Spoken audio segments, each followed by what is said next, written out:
pas se gêner, bonjour et bienvenue sur Europe 1 jusqu'à 18h. Comme le demandait Julie à l'instant, la merveilleuse voix de Julie. Vous allez savoir s'ils ont vraiment révisé. Qui ça? Sophie Garel. Oh oui.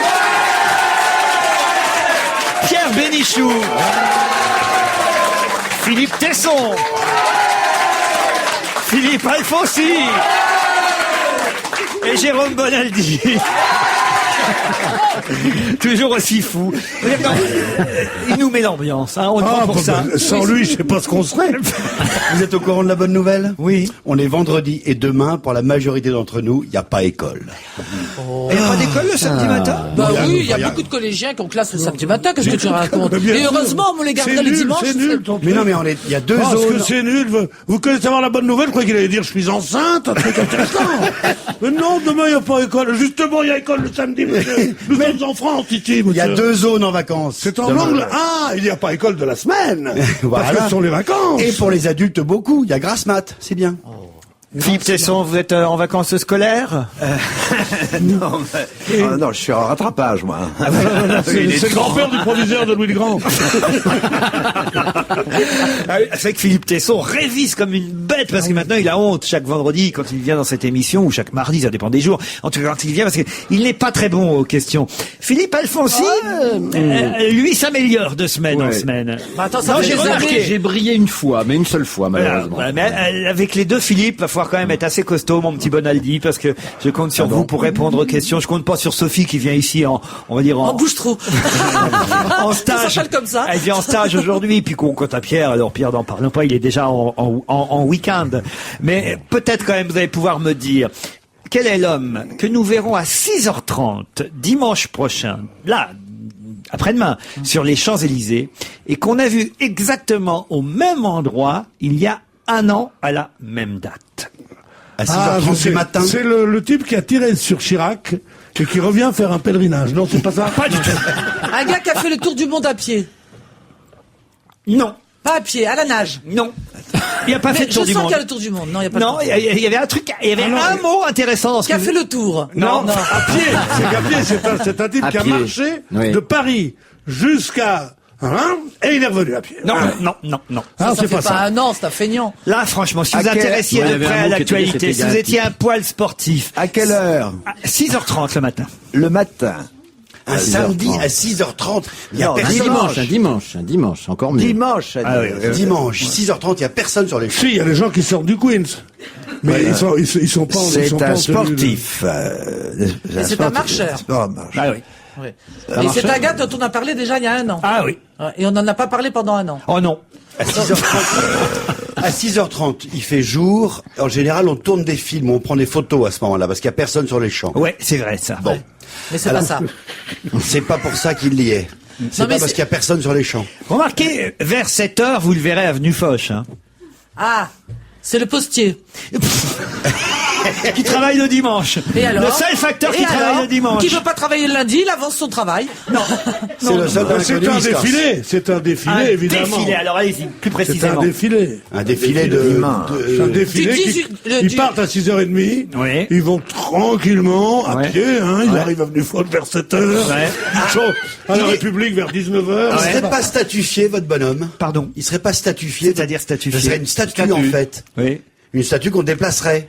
On profite du dimanche matin où il n'y a Non, personne. non, pour- non. Pas du tout. Pas du Pas tout, du tout. n'importe On le quoi. regardait. Si il y a- simplement je vous donnais sa nationalité, vous Oui. trouveriez tout de suite. Il n'est Ouais, pas faut français. donner. Non, il n'est pas français. Mais il est en règle avec ses papiers?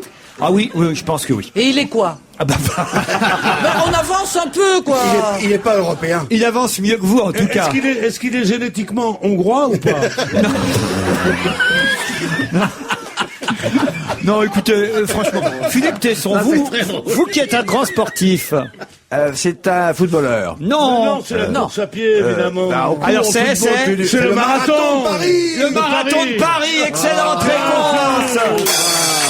Enfin, voyons. Non, mais attends, la question c'était quel est l'homme qui? Ben oui, parce que c'est le gagnant. Le gagnant du marathon de Paris, tu t'exprimes mal. Le gagnant du marathon de Paris. Il remet son titre en jeu, évidemment. Si je vous avais dit qu'il était éthiopien, bah voilà, on tout de suite, vous auriez deviné, parce que ils sont très très forts, les Éthiopiens à pied, vous savez ça. Les Kenyans aussi. Et les Kenyans aussi. Et Alain Mimoun aussi, il était bien. Mais il se trouve que là, Et Yves Montand aussi. Moi, je suis venu à pied, et gentiment, sans me presser, à pied.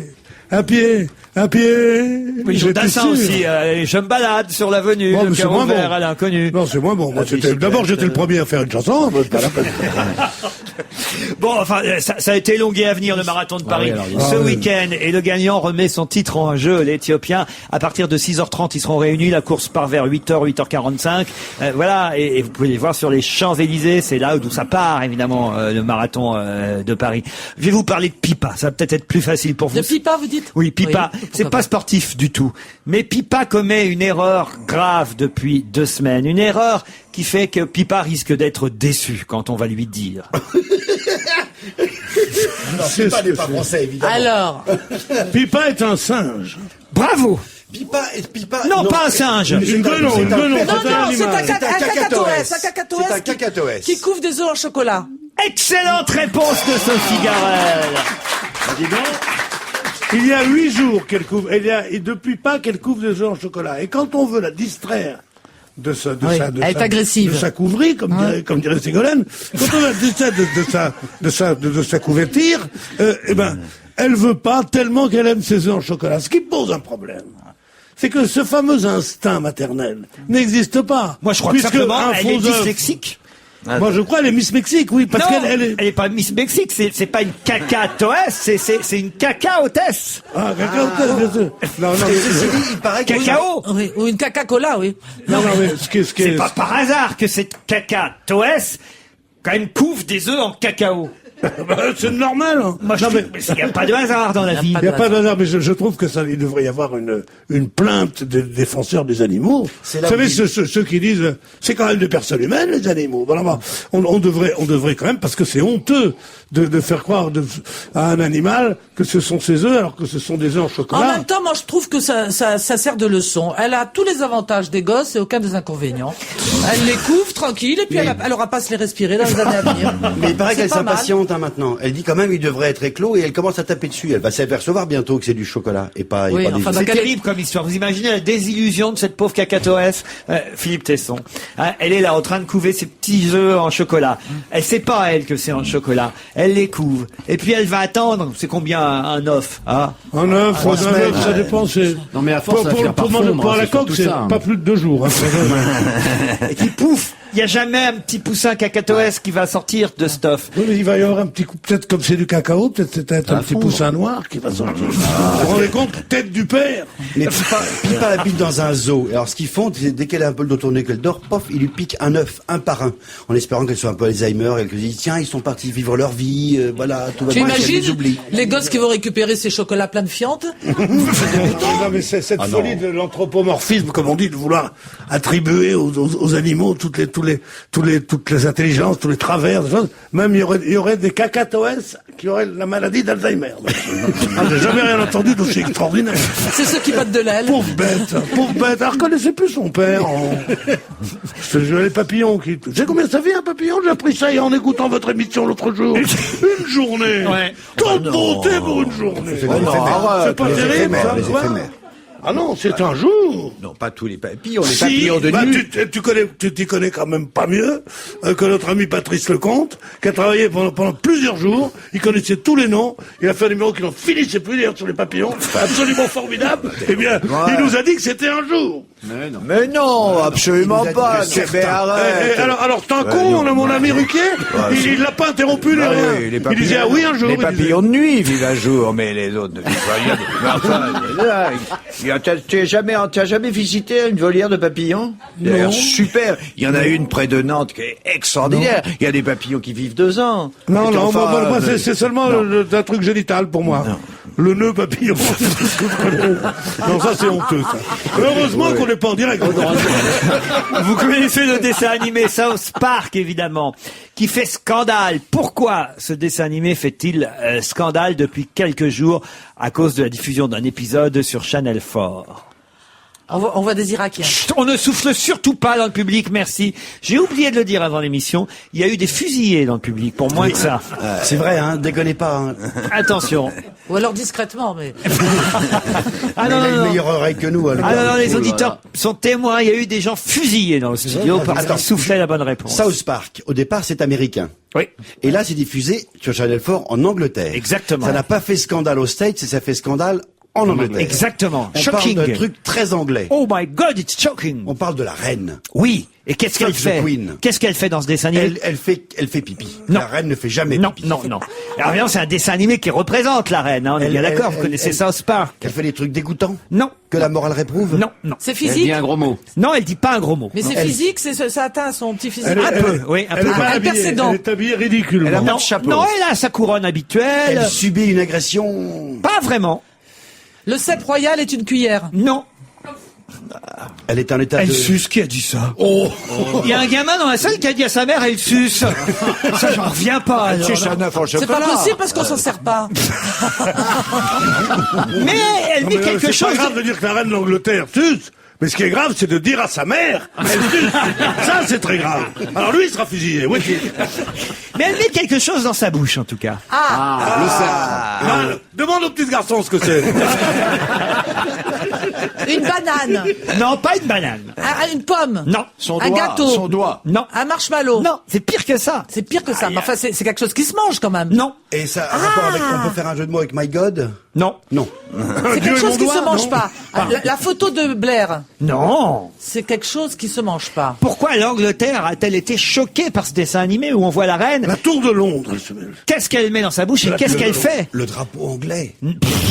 Un hamburger. Ça, c'est scandaleux. La photo de Diana. Mais non, enfin, plus Ça se grave mange que ça. Plus grave que ça. Eh oui, enfin, Tesson. Elle a Un gros sexe américain. Pardon? Un gros sexe américain. non, elle avale un de ses enfants. Une Mais piste, non.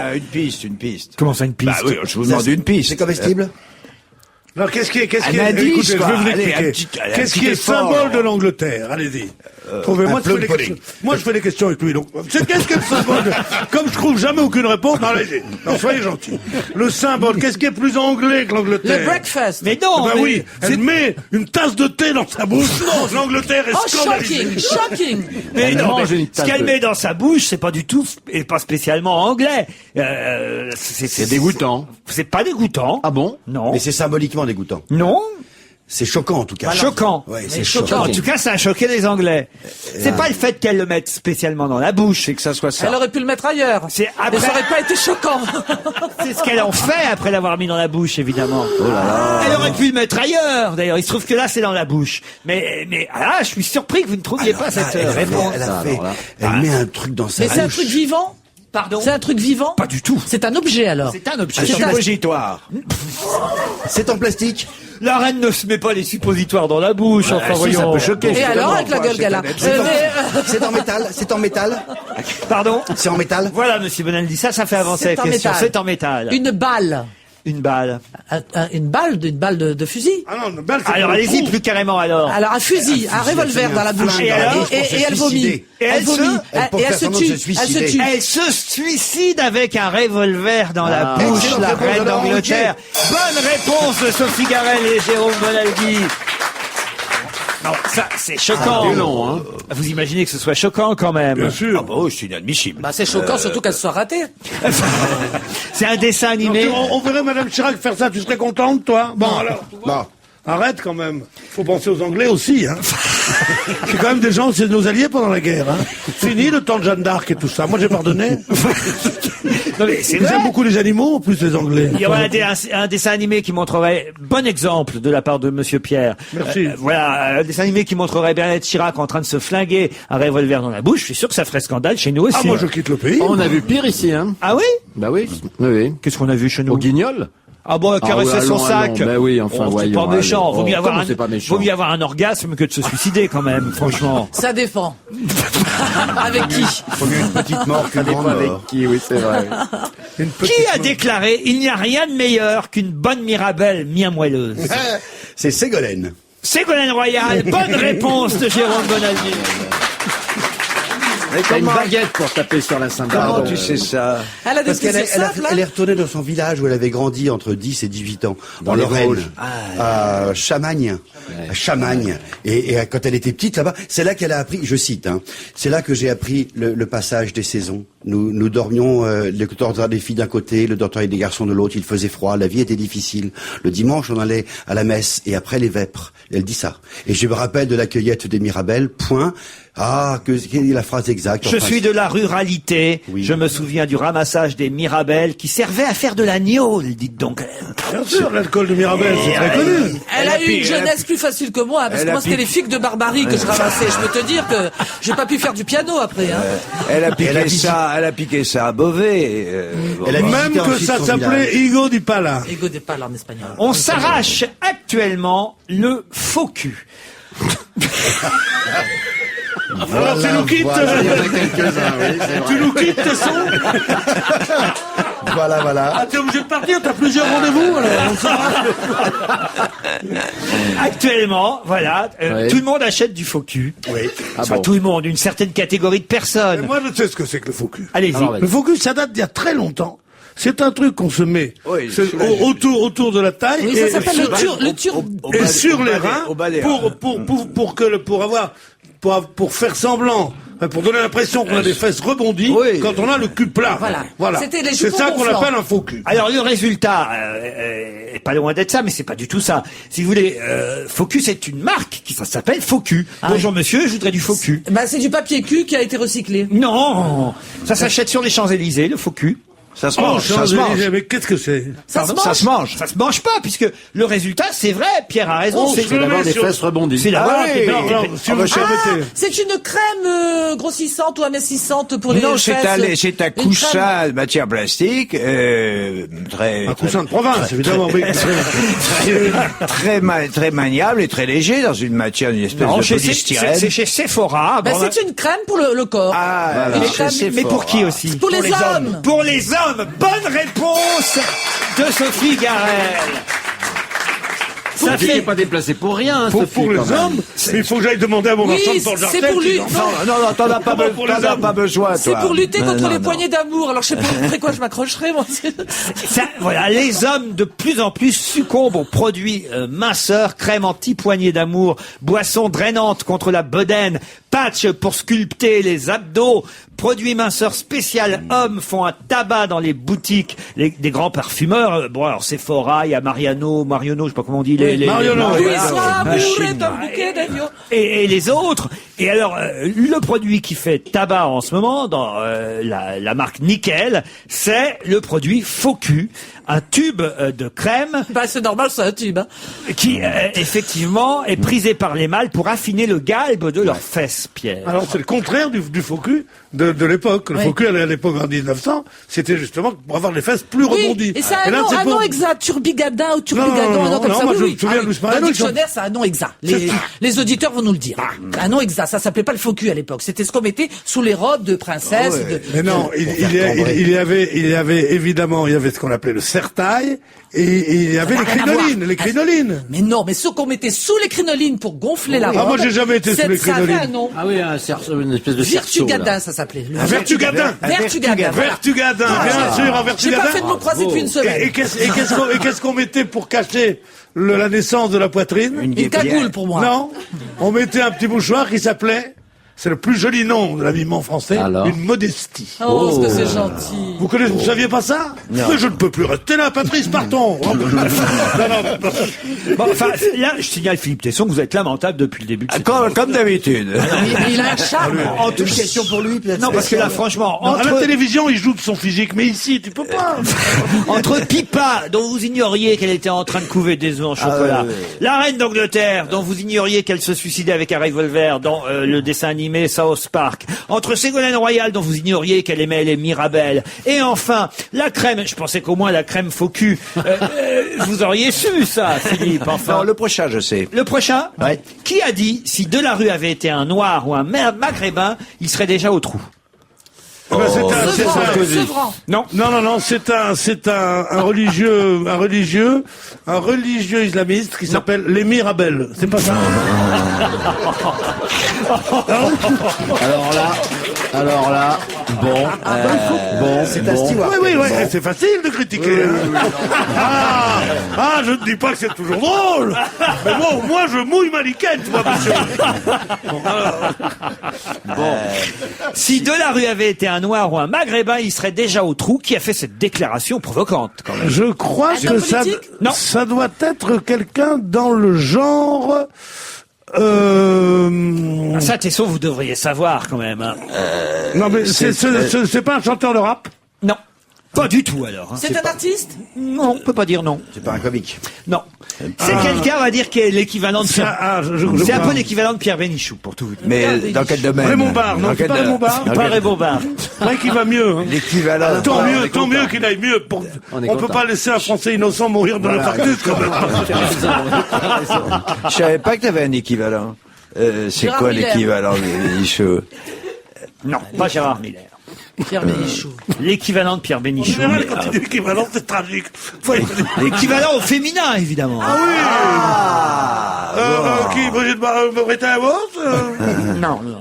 Équivalent au féminin. Mais qu'on voit à la télévision? Qu'on voit à la télévision, oui, assez régulièrement et peut-être bientôt encore plus régulièrement. L'équivalent. Mais elle n'est pas journaliste. Ah non, elle n'est pas C'est journaliste. pas Daniela Lombroso. Non. Non, c'est une femme politique. C'est une Il femme s'appelle politique, Giordano. évidemment. Ce n'est pas une femme politique, non, même si, assez régulièrement, un peu comme vous, Pierre, elle fait des déclarations politiques, mais... Amanda Lear. Non, pas Amanda Lear. C'est son équivalent. Pas au féminin. C'est son équivalent au masculin, Amanda Lear. Mon frère. Et c'est compliqué, c'est difficile. Pourquoi elle dit ça d'abord? Évidemment, c'est après la condamnation à 3 jours de stage de citoyenneté, condamnation de Jean-Luc Delarue, que cette femme a déclaré si Delarue avait été un noir ou un maghrébin, il serait déjà au trou. Est-ce que cette femme est maghrébine? Du tout. Est-ce qu'elle est black? Du tout. Moi non plus. Enfin, je suis un peu maghrébine, quand même. Qui ça peut être? Elle travaille à la téloche? Elle ne travaille pas à la téloche, mais Mais on elle la va voit. travailler régulièrement. Elle est actrice? Non, Elle n'a jamais été. Elle est journaliste, quoi. Elle n'est pas journaliste non plus, elle n'est pas écrivain. Oh, elle a fait un livre, mais même pas, c'était un livre d'entretien. D'entretien pour la maison? Non. Ça aurait pu. Astic, ça s'appelle le livre. Non, là, vous séchez la montagne. ouais, alors là. Bah oui. Moi, je suis Non, mais tellement c'est fasciné Bénichou qui nous trouve, d'avoir là. Je veux une dire, là. homologue féminine qu'évidemment je peux. C'est ça qui nous Vous la pèse. voyez surtout. On va dire c'est votre homologue à vous, à Gérard Miller aussi, un peu à Philippe Gueluc aussi. Ah bon. Ah, Claire Bretéché. Non. Alors attends, Gérard Miller, alors c'est une juive, psychanalyste et un peu belge. Non. C'est pas ça? C'est Alonso. Quel point commun y a-vous entre Gueluc, Bénichou Ils et sont Miller? chauds. Eh ben oui, Ils sont chauds. qu'on doit tout à Ruquier. Non, C'est ça, non? il y en a un autre. Et à Drucker. Ah, Alors, c'est une dame qu'on voit c'est- chez Drucker. C'est Jean-Pierre Coff. non, qu'on va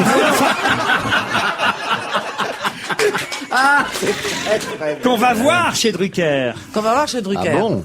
Et Moi, on m'a vu déjà. Elle est engagée, on la verra tous les mois chez Drucker, elle est engagée comme... Ah oui, je sais qui Madame c'est. de Fontenay. Madame de Fontenay, c'est Philippe Tesson qui a été le premier à le dire.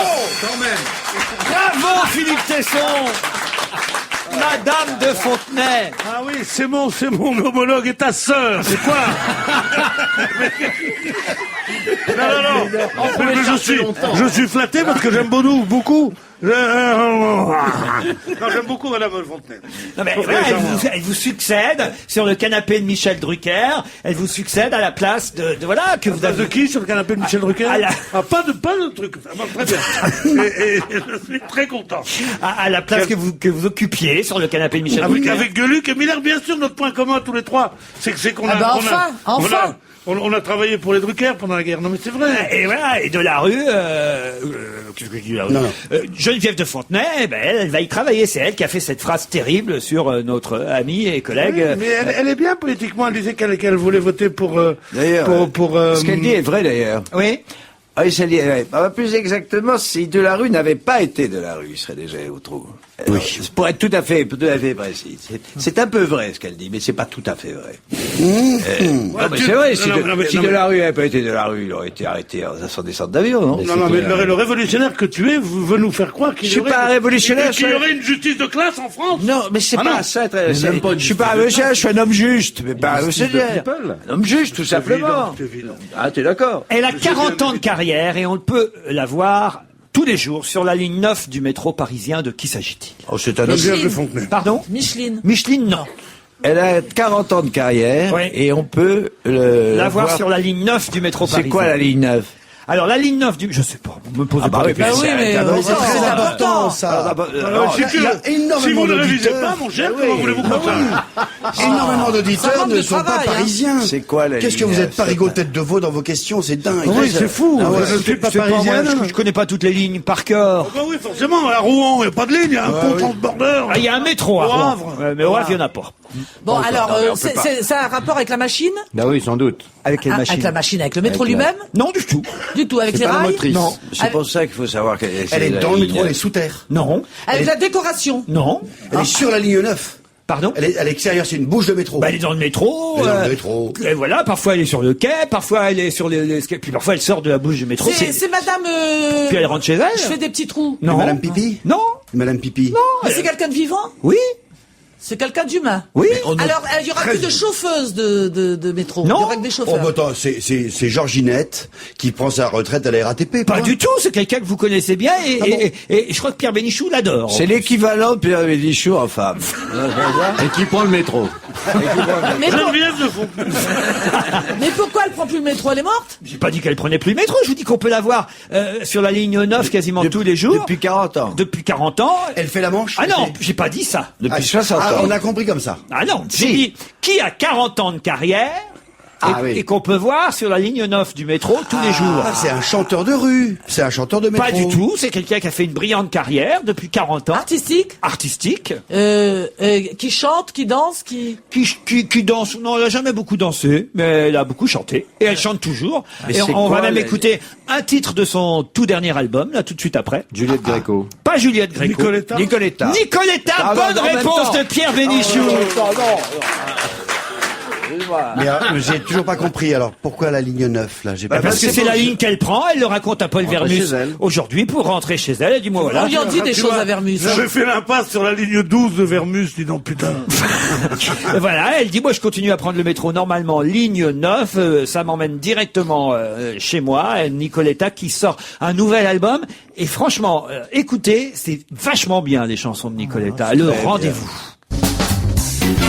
Tesson, Bénichou, Alfonsi, Garel, Bonaldi. Depuis 16h jusqu'à 18h, et j'ai encore quelques questions. Il y a une question assez intéressante, là, quand même. Ah oui, oui. Ah, puis alors, Tesson, c'est peut-être pour vous, ça. C'est quelqu'un qui porte un casque jaune avec des bandes vertes et bleu marine. Vous avez bien écouté. C'est quelqu'un qui porte un casque jaune avec des bandes vertes et bleu marine. Maya l'abeille. Non. Et qu'on va voir ce week-end en marge du Grand Prix de Bahreïn sur le circuit de Sakhir. C'est pas en Formule 1. C'est en deuxième division de la Formule 1. Sur les couleurs Renault. En championnat GP2.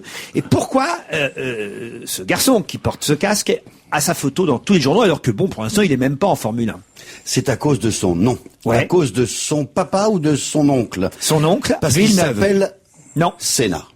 Il s'appelle Exactement. Senna. C'est le neveu d'Ayrton Senna, Bruno Senna, qui est actuellement aux portes de la première division de la Formule 1. C'est le championnat GP2. On dit que c'est l'antichambre de la F1. Il va faire ses débuts ce week-end. Il porte le même casque que portait son oncle. Alors, souvenez-vous, c'était en 94, le 1er mai 94. On rend compte qu'il y a quand même déjà 13 ans. C'est quand même fou, ça. 13 ans? Non, 13 ans? Oui, 13 ans. Qu'est-ce que tu calcules? 13 ans. Ayrton Senna, il y a 13 ans. Oh, ça nous Et rajeunit. il est mort avec ce casque? Ah non, Ah bon, non, non, mais franchement. c'est les mêmes couleurs du casque. d'accord. Autrement, il y aurait eu du rouge aussi. Alors, c'est une excellente réponse de Jérôme Bonaldi, en tout cas. Bill Gates. Vous savez qui c'est, Bill Gates? Oui. Bon, il s'est rendu à Mexico. Oui. Il a vu quelque chose et il s'est dit, OK, puisque c'est ça, j'offre un ordinateur à tous ceux qui feront quoi? Tous ceux qui vont reconstruire, parce qu'il y a eu un tremblement de terre terrible. Non. Tous ceux qui... C'est un partenariat avec la municipalité de Mexico. Est-ce qu'il y en a le choix entre, est-ce qu'il y a deux trucs? C'est-à-dire? Il y a gros ordinateurs, petits ordinateurs. Tous ceux qui feront quelque chose pour la ville. Alors non. Qui C'est font qu'en quelque fait, chose pour l'humanité. chaque personne, c'est un échange, une sorte de troc. Il va donner un ordinateur, mais en échange... Eh ben moi je peux vous dire qu'il y a deux trocs. Allez-y. C'est petit modèle et gros modèle. Ah bon, alors racontez. Ouais. C'est l'échange des armes, c'est ça, hein? Ouais, allez-y. Quand on a une petite arme à petit calibre, on a un ordinateur à $200. Quand on amène une AK-47, tu vois le genre, la Kalachnikov, la mitrailleuse lourde ou le canon, et ben là, le Bill Gates vous offre un gros ordinateur. C'est pour désarmer la Mexico. population de Mexico. Parce que, voilà, exactement. Enfin, c'est trop tard là maintenant, la bonne réponse. Non, moi je donne pas la réponse, j'explique. Mais il analyse. C'est autre chose. C'est une chose, il y a l'intelligence primaire, tu lâches ton morceau et puis tu n'as pas réfléchi. C'est un truc formidable parce que quand il paraît qu'au marché parallèle dans la banlieue de Mexico, quand tu apportes un ordinateur, on te l'échange contre 3 flingues. Alors, tu donnes ton flingue au ton ordinateur, et après tu vas dans le marché, et on te file 3 flingues. Et comme ça, la multiplication des petits flingues. C'est vrai, vous avez raison, j'y crois pas trop à cette histoire. Je vois pas pourquoi les truands viendraient rendre leurs armes pour avoir un ordinateur à la place. D'autant qu'avec une bonne arme, tu vas à n'importe quel magasin d'ordinateur et t'en as autant que tu veux. Non. Ce qu'il faut savoir, c'est que dans nos pays civilisés, ou plutôt calmes, c'est vrai qu'il y a que les truands qui ont des armes, et dans ces pays-là, il y a des gens qui ont gardé les armes des 17 révolutions, des 42 guerres civiles, et il y avait partout, il y a partout des armes. Et ça lui ressemble bien à Bill Gates. Ah oui? Ah bah oui.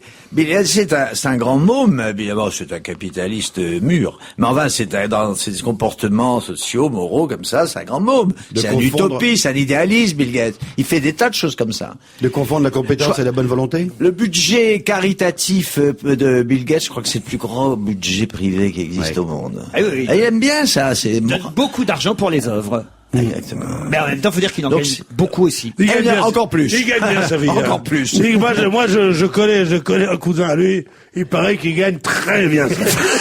Sa mère est contente. D'ailleurs, elle dit, mon fils a une belle situation. Il gagne Son combien? patron lui laisse la clé du magasin, mais on peut pas dire mieux. C'est l'homme le plus riche du Il monde. gagne combien à peu près, à votre avis, Pierre, comme ça, à vue de nez? Il gagne à être connu. Je sais pas combien il doit gagner. Il gagne. Plusieurs billets de 1000, tiens. Mais je veux dire, avec ça, il a plusieurs maisons. Oui. Ah oui, le mec, il a un pied à terre, d'abord.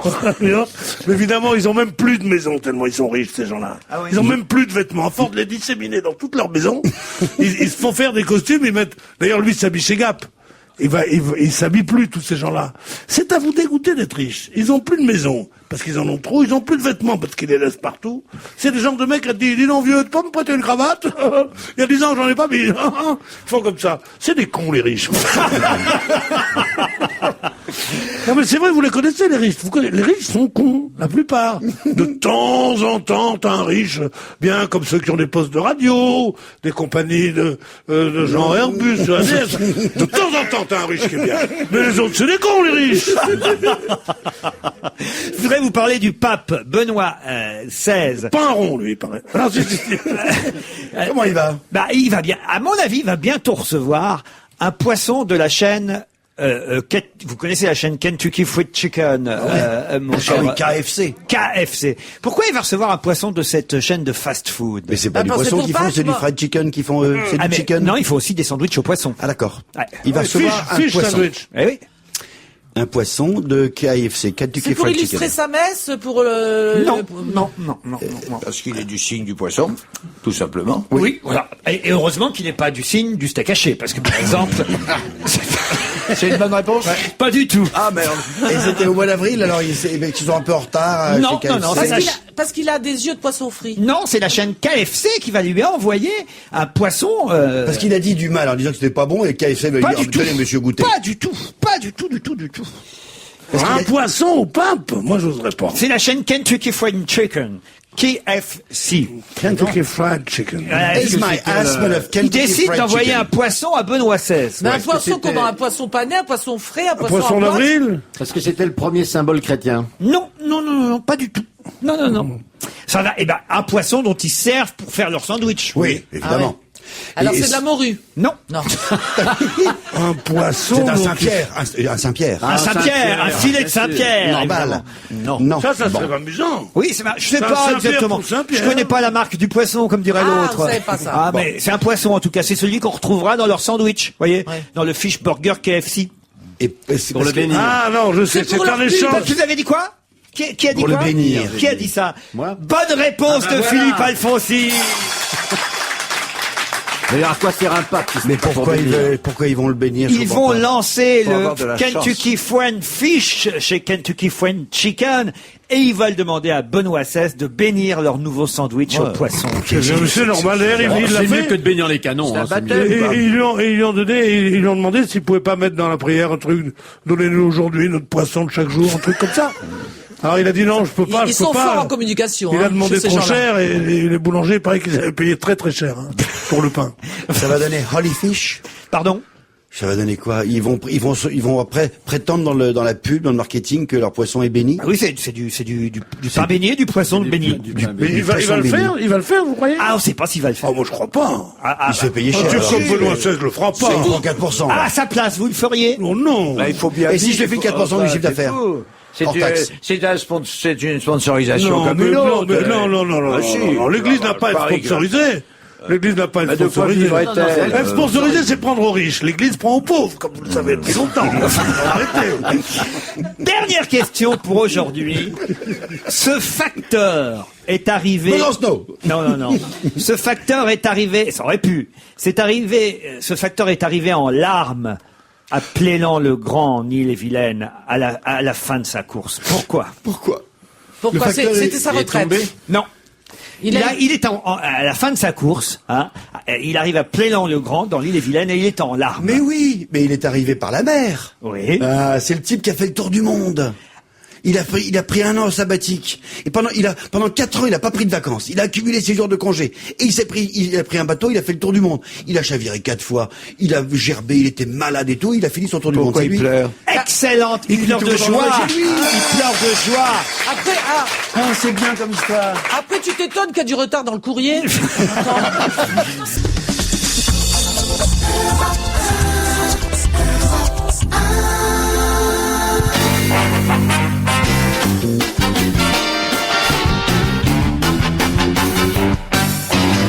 Vos applaudissements pour monsieur Alain Maignan que nous avons au téléphone. Facteur de 52 ans, passionné de voile, qui est allé au bout de son exploit, de son défi, de son pari, de son challenge. Bonjour monsieur Maignan. Bonjour, Repin. Oui, c'est moi, c'est monsieur Europin. Et monsieur Europin, il vous félicite quand même parce que c'était le rêve de votre vie? Ouais, si on veut, c'est un rêve, ouais.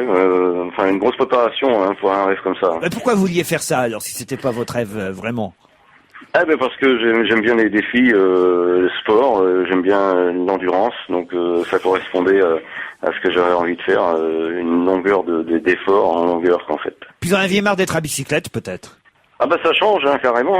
Votre tournée d'ailleurs, elle est en bicyclette ou en camionnette? Aller en bicyclette, j'ai toujours voulu garder le sport, ça fait partie, ça me prépare en conditions physiques, c'est super faire du sport en travaillant. Vous êtes facteur où autrement? Alors je suis facteur, j'habite à Baignon dans le Morbihan et je suis facteur à 6 km de là, à Plélan-le-Grand en Île-et-Vilaine. Voilà, et c'est là que vous êtes revenu en larmes. Ouais, je suis pas revenu encore, je suis juste passé à la maison depuis hier que je suis arrivé le 11 là. Qu'est-ce que vous faites Passé depuis? 5 minutes à la maison, c'est tout. Mais qu'est-ce que vous faites? Je suis à la Trinité, à côté du bateau. Pourquoi? Vous n'arrivez plus à vous séparer? J'ai plein de rendez-vous à côté et il y a plein de gens qui viennent voir le bateau qui a fait le tour du monde, alors je suis obligé d'être là quoi. Vous n'avez pas battu de record, hein, évidemment. Votre record, il est personnel en fait. Ah ben il y a 2 records en fait, il y a la quand longueur du temps et faudra battre le record en longueur en fait. Ah, c'est-à-dire que oui, c'est vous qui avez mis le plus de temps à faire le tour du monde. Je pense, ouais, depuis les derniers temps, là, oui, j'ai mis plus de temps que le Vendée Globe. Hein. Un an de mer. Un an, hein. Non, j'ai mis... 185 jours, je crois. 185 jours. Ah, pardon, quand même pas. C'est la Ouais. moitié. Hein, Voilà, ouais, 6 mois, ouais. 6 mois. La Poste a été sponsor? Eh ben non, elle a pas aidé. Oh. La Poste n'a pas aidé, c'est incroyable. Parce que la Elle a Poste, peut-être- quand même, vous êtes la profession qui fait le plus qui fait le plus de publicité à la Poste. J'ai jamais vu une profession aussi surreprésentée, quoi, que celle des facteurs. Vous en avez dans la politique, vous avez le Besancenot, vous en avez dans l'art. Le facteur cheval, vous avez des facteurs aggravants, vous avez le facteur sonne toujours deux fois. Non mais c'est vrai, vous avez le facteur d'orgue, le facteur de piano, vous avez le facteur de trouble aussi. Ah non, c'est le facteur de trouble. On peut se tromper, hein. Non mais alors, avec ça, ils vous donnent pas un petit chip pour faire un peu de bateau? Il y a aussi le facteur chance, hein. Écoutez, justement, on voulait remplacer Tesson par un homme d'esprit. Est-ce que vous êtes libre? Je suis presque sûr qu'ils vont me faire la surprise quand je vais revenir au travail. Ils vont me dire non, vous repartez 6 mois, vous reposez. C'est vrai. Bougez avec la poste et en tout cas faites le tour du monde en 6 mois. C'est ce que vous avez essayé de faire. Vous êtes marié, vous avez des enfants? Ouais, j'ai 2 enfants. J'ai ma compagne qui m'a suivi complètement et ça m'a beaucoup motivé. Comment ça vous a suivi sur le bateau quand même? Ah non. Tranquille, quand même, pénard un peu. Parce que c'est en solitaire, il n'y a personne d'autre. Mais c'est à voile ou à moteur, votre tour du monde? Ouais. Aïe. Ah, il y a Tesson qui se réveille. Ouais, mais il se réveille pour être vulgaire. Alors, c'est pas la peine. Mais alors, vous n'avez pas vraiment dit pourquoi vous avez voulu faire ça? Pour faire parler de vous, pour tenter de battre un record, je sais pas, personnel, pour voir jusqu'où vos limites pouvaient aller. C'était quoi le but? Il y a un peu ça, limite jusqu'où on peut aller. Mais bon, j'avais confiance en moi, mais bon, on peut avoir des surprises. Et puis en même temps, moi, je suis quelqu'un plutôt de la terre, puisque je suis fils de cultivateur et bûcheron. Et je me dis, en faisant peut-être un truc comme ça, on rapprochera le monde marin et le monde terrien. Et peut-être aussi, alors, faut dire que c'est pas la première fois que vous montez sur un bateau. Vous aviez fait la route du Rhum en 2002, mais en pirate. Ça veut dire quoi en pirate? Et parce que le bateau n'avait pas été accepté, il était trop court, le règlement avait changé dans les années juste avant 2002. Et moi j'avais acheté le bateau pour être le plus court de la flotte. Vous achetez des bateaux, dites donc pas étonnant qu'on ne sauve pas beaucoup les mandats dans votre région. Hein. Mais combien de tout vous avez cette fortune pour acheter des bateaux, des machins? Moi je peux pas canoter au bois de Boulogne, moi. Non mais sérieusement, comment vous faites pour acheter des bateaux en étant facteur, monsieur? On a beaucoup de mal, hein. On se donne beaucoup de mal, on fait des... Ça a eu payé, mais... Sérieusement, c'est quoi? C'est un 12 mètres? C'est quoi? Tiens, je vous adore. Parce que dans le fond, vous avez raison. On est là, la France, à se plaindre. Il y a un facteur, mais il se paye des bateaux. Alors, ils n'ont pas voulu l'homologuer pour la route du Rhum. Alors, il a fait la route du sel, après. Après ça, il a fait Paris-Melbourne, mais pour rigoler. Juste avec 3 gonzesses. Non, mais ça va pas, non, mais sérieusement. Et ce pauvre Bill Gates qui est obligé de... Enfin, bon, je sais pas. Voilà, les Américains ont Bill Gates, nous avons André Maignan. Facteur Maignan. Voilà. Bah, monsieur Maignan, on va pas vous embêter plus longtemps, mais enfin, quand même, vous aviez un sponsor pour votre bateau? Ah oui, j'avais plusieurs entreprises, des petites entreprises justement. C'est bien aussi de montrer leur nom parce que c'est souvent des gros groupes. Ben voilà, on les montre là à la radio et on vous remercie, monsieur Maignan.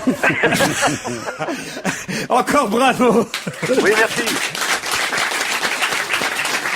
Non, c'est vrai. On ne dit pas assez. Les millionnaires ou les milliardaires ont parfois du mal. Regardez Monsieur Forgeard, Pierre Bénichou. Je sais que vous êtes intéressé à son cas et surtout à son parachute. Non, mais je ne suis pas du tout de votre avis. Ah. Je trouve que ce monde politique qui vient dire tous, même Sarkozy, qui pourra prendre plutôt la droite, sans parler de la gauche et du centre. Je parle de monsieur Bayrou et de madame Ségolène Royal, qui viennent dire quelle honte. Bien sûr que c'est honteux. Mais ils ne savaient pas que c'était honteux. Ils savaient pas que c'est comme ça depuis longtemps, qu'il y a des salaires qui touchent des salaires de footballeurs et qui touchent, quand ils sont virés, des parachutes dorés qui sont énormes et qui n'ont rien à voir et qui n'ont aucun rapport avec leur performance, ce qui est normal d'ailleurs. Parce que si c'était selon la performance, ce serait très, très inégalitaire. Alors, c'est vrai qu'ils touchent 172 000 fois le SMIC. C'est vrai qu'ils font tout ça. Mais changez de régime, faites la révolution. Sans ça, faites pas chier les riches. Moi, voilà ce que je pense. Mais oui, Philippe Alphonse. Moi, je suis contre tout ça, évidemment. Mais si j'étais un homme politique, je viendrais pas barder dans... Oh, mais quelle honte! J'ignorais! Il paraît qu'ils mangent de la viande tous les jours, mon Dieu! Non! C'est des riches entre eux, tout ça, qui nous fassent pas chier. Sauf le facteur Besancenot. Voilà. Alphonse, qu'est-ce que vous en pensez? Il a raison sur un point, c'est les riches entre eux. C'est-à-dire qu'il faut pas oublier une chose, que rappelait d'ailleurs ce matin sur votre radio, je crois, ici, un commentateur économique, c'est que ça n'est pas, il s'est pas fait ce cadeau tout seul, Monsieur Forgeard, c'est le conseil d'administration qui lui a donné tout ce pognon. Donc c'est tout à fait les riches entre eux. Je crois que Pierre vient de résumer, c'est très bien. Et alors, pour les footballeurs, vous trouvez ça normal alors, finalement qu'ils aient, parce que eux, c'est pareil, ils ont une carrière courte. Ils ont une jolie femme, certes, mais ils ont une carrière courte. Oh, ils ont une Non, mais la grande différence, c'est qu'il n'y a pas de licenciement. Il y a peu de licenciements. Vous rigolez? Non, il n'y a pas dans le football. Il n'y a pas dans le football de licenciement comparable à ce qu'il y a dans le monde des affaires ou dans l'industrie. Il y a de temps en temps, on se sépare d'un joueur. Mais c'est tout. Ils sont pas nombreux à gagner autant de grosses sommes. On peut pas les comparer. Oui, mais enfin, il y a quoi? Il y a 10 footballeurs dans le championnat français qui gagnent des fortunes. Les autres sont, des salaires moyens. Non, mais vous plaisantez. Un footballeur moyen, c'est un salaire extrêmement convenable. Certainement plus convenable que pas le salarié de base d'Airbus. Oui. Et, pas comparable. Et la femme de footballeur, alors, Pierre, ça vous attire, ça? J'ai vu votre œil frisé quand j'ai dit les femmes de footballeurs. Oui, les femmes de footballeurs, je trouve qu'il y a un snobisme, extraordinaire. On dirait une femme de footballeur, mais il n'y a pas mieux que les femmes de footballeurs. Elles sont superbes, c'est des canons absolus. Ah oui. Alors elles sont pas d'une distinction folle, elles s'habillent avec des marques, tu vois, elles s'habillent pas, font pas faire des trucs chez Chanel en enlevant ce qui est le grand chic. En enlevant la marque, justement, pour qu'on croie que c'est comme ça, c'est naturel qu'elles sont nées avec. C'est des filles, elles sont bien, elles montrent qu'elles ont du pognon, elles mettent des bijoux partout, elles sont roulées comme des déesses. Quand ils rentrent du match, ils leur achètent des cadeaux, ils les baisent, ils leur font des gosses, elles font des photos dans les journaux. Mais qu'est-ce qu'ils veulent? Qu'ils épousent Madame Forgeard, tous? Merde! Non, mais ça, je la connais pas, Madame Forgeard, je la connais pas. Mais je veux dire, pourquoi veux-tu qu'ils soient pas clinquants? Ces nouveaux riches. Il n'y a pas mieux que les nouveaux riches. Les nouveaux riches, c'est l'avenir du monde. Ce qui est affreux, c'est les anciens riches. On va se gêner, c'est la deuxième heure. Nous sommes ensemble depuis 16 heures avec Philippe Tesson, Sophie Garel, Jérôme Bonaldi, Pierre Bénichou et Philippe Alfonsi. En un mot sur ce Suisse enfin gracié par le roi de Thaïlande. Ce touriste suisse de 57 ans avait été condamné le mois dernier à 10 ans de prison pour avoir fait quoi? Pour avoir barbouillé de peinture noire des portraits du roi de Thaïlande, justement. Ça se passait, je crois, dans un restaurant où peut-être il avait un peu trop bu, le touriste en question. Pourquoi en vouloir au roi? Parce que vous êtes dans un restaurant, il y a une gravure, vous mettez de la peinture dessus, j'en sais rien, moi. Peinture, tu vas au restaurant avec de la peinture, toi? Non, je sais pas. C'était peut-être du Knockman. Moi, je suis content que ce Suisse ait pu être libéré. Parce qu'il avait à faire des choses urgentes. Il était pas tout à fait touriste parce qu'il était installé en Thaïlande quand même depuis 10 ans et marié à une Thaïlandaise. En plus, non seulement ils vont là-bas, ils se tapent les filles du pays, ils prennent des grosses boules de hashish qu'ils ont dans leur valise et ils font des moustaches au roi. Écoute, quand même, c'est pas possible. Mais le roi, il a été gentil, le roi de Thaïlande, Bhumibol. Oui, il est très gentil. Il est très consensuel, quand tu le connais, il est sympa comme tout. Il faut le connaître, le roi de Thaïlande. Hein. Rappelez-nous ça. Ah non, il aime pas qu'on touche à ses gosses. Hein. Bhumibol Adulayedj, il a gracié Olivier Juffert, le Suisse de 57 ans en question, qui sera expulsé a priori cette nuit du territoire. À moins que j'apporte quelques révélations sur sa vie privée. Hein. Ah oui? Ah bah oui. Parce qu'il paraît qu'il était là-bas depuis 10 ans et il était pas là pour du tourisme intellectuel. Non, écoutez, il était marié à une Thaïlandaise. Mais alors, justement, elle avait 4 ans.